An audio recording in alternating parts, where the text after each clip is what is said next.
Israel में ही ईरानी हमले की अब एक और नई तस्वीर। बेरशेबा में लगातार गिर रही मिसाइलें और जहां पर मिसाइल गिरी वहां कैसे आग लगी उसकी ये तस्वीर है।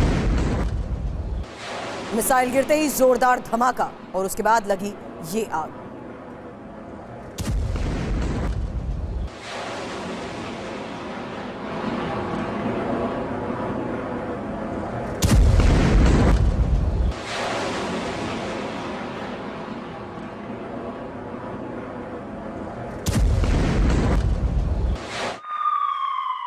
और देखिए, जिस पर घर पर मिसाइल गिरी वहां की तस्वीर भी सामने आई है। ईरानी हमले के बाद ये घर पूरी तरह से तबाह हो गया। ये देखिए अंदर की तस्वीरें, सामान बिखरा हुआ है, सब कुछ तहस नहस नजर आ रहा है।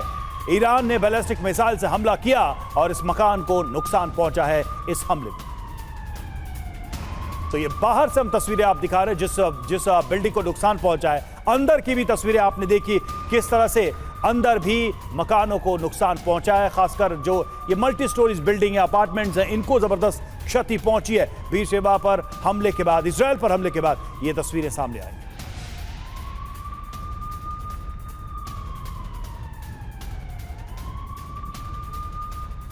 ईरान के लगातार हो रहे हमलों के बीच बेरशेबा को किस तरीके से टारगेट किया गया है, एक डिटेल इंफॉर्मेशन आपके सामने अब, क्योंकि इजराइल में ईरान की बड़ी एयर स्ट्राइक को लेकर यह खबर आई है। दक्षिणी शहर बेरशेबा पर बड़ा हमला हुआ है और ईरान ने बैलिस्टिक मिसाइलों से जिस तरीके से हमले को अंजाम दिया है उसकी एक एक तस्वीर हमने आपको दिखाई।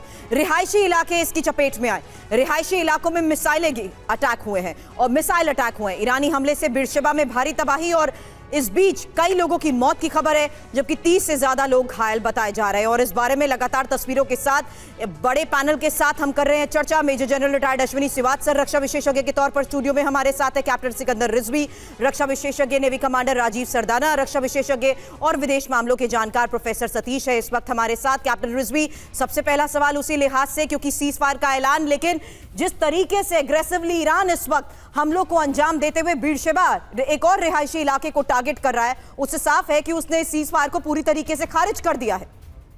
देखिए, ये ट्रंप ने जो सीज फायर का ऐलान किया उसको ईरान तो मानते ही नहीं। ट्रंप जी की तो बात ही नहीं मान रहा है ना, तो ट्रंप के कहने देने से थोड़ा सीज फायर हो जाएगा। वो सुन नहीं रहे हो।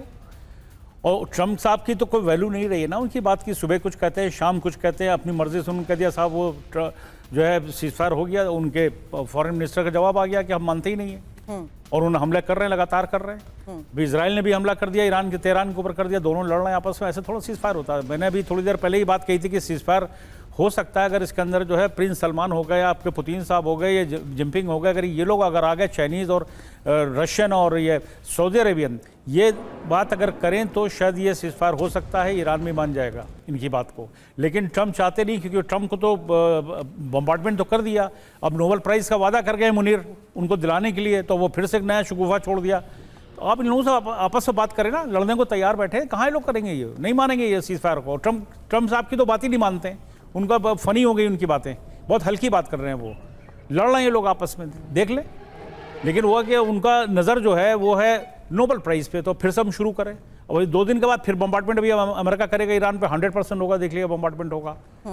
तो इस तरह ये सीज फायर होने वाला नहीं जब तक कि इसके अंदर कोई यूरोपियन कंट्रीज़ के, या कहिए आप रशियन का लिए, इनको रशियंस का लिए, चाइनीज़ के लिए, या सऊदी अरबियन या मिडिल ईस्ट का कोई इनके साथ भी बैठ के बात करे तभी हो पाएगा सीज फायर, वरना हो नहीं पाएगा। बिल्कुल सर, और किसी भी सीज फायर के लिए पहली शर्त यही होती है कि आपस के हमले पहले रुकें। वही नहीं रुक रहे हैं तो बाकी बातें तो दूर की हैं। अभी ताजा हमलों में 8 इजरायली मारे गए हैं। यह साफ संकेत है कि इजरायल भी इसका रिटेलिएशन जरूर लेगा।